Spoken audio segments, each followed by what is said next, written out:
Hi! Halloween is almost upon us. It is one of my favourite times of the year. I never really got to celebrate Halloween as a kid because we don't celebrate it in the Netherlands, so ever since I went to the US for the first time and then moving to England, I've been very much into Halloween. And when Alina from Tall Tales tagged me in the It's Finally Fall book tag, I thought that would be the perfect video to start this week off with. So I've done my homework, I've gone through all the questions, and I have bookish answers for all of them, so let's get started. Number 1. In fall, the air is crisp and clear. Name a book with a vivid setting. The first thing that came to mind for me, and I think the cover helps, is The Girl from Everywhere by Heidi Heilig.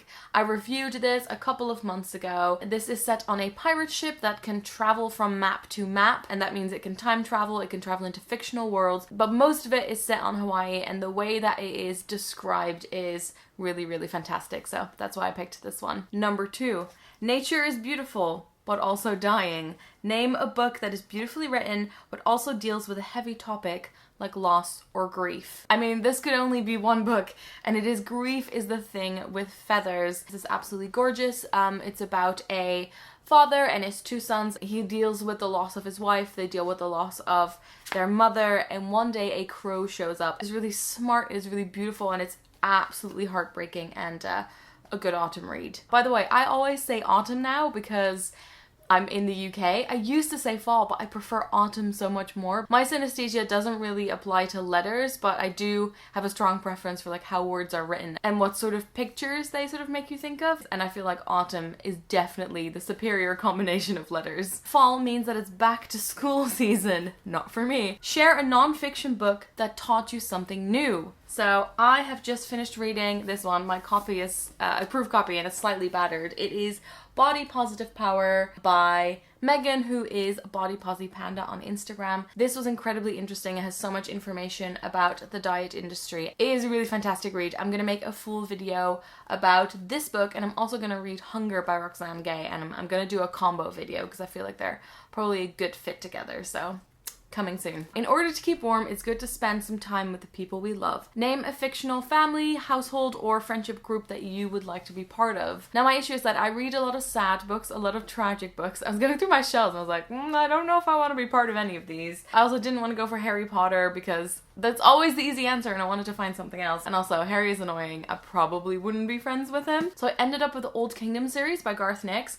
Now I actually don't own any physical copies of the first 3, and when I realized that, I instantly ordered them online. I've actually gone for the Australian editions, which I'm very excited about because they have beautiful drawings on the cover. I figured I would hold up this one, which is one of the sequels, just to symbolize the Old Kingdom series. When I think about the characters in these books, it just gives me a warm feeling, and I do think that there are people I would be friends with. There's a really squeaky bus outside. Love Sabriel, love Lyriel. I just love the family that is formed as the book goes on, so I'm gonna go with that one. Now here's my favorite one. The colourful leaves are piling up on the ground. Show us a pile of fall-coloured spines. This I can do. Alright, how is this? I think I've done pretty well. Let me talk you through the ones I have. So we have Sadie Smith, Swing Time. Emma by Jane Austen. Ali Smith, Autumn. This is so high on my to-be-read list. I just got a proof copy of Winter as well. Dutch, Harry Potter and the Order of the Phoenix, how do you put it?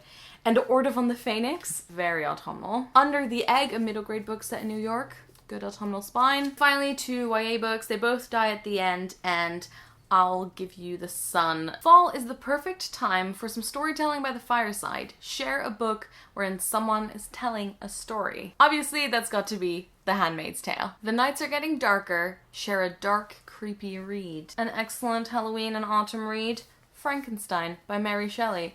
One of the most surprising classics I've ever read. This was totally not what I thought it was going to be. And it's really eerie, but quite sympathetic as well. It's an interesting one. Name a short, heartwarming read that could warm up somebody's cold and rainy day. Now, I forgot to actually pick this one, so I had to look around and go for a shelf that I could reach from here. And I ended up with, I think, quite a good choice.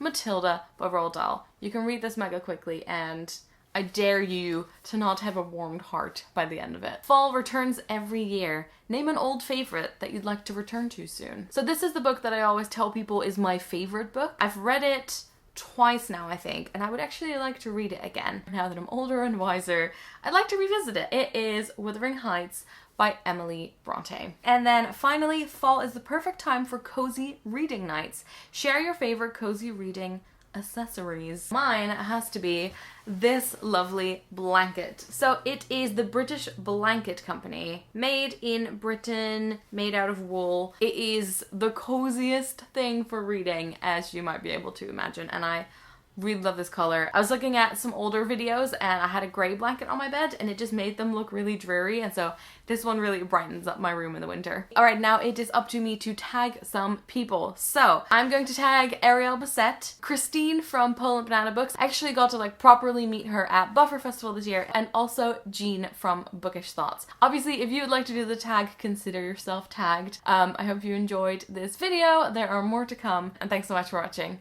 Doei!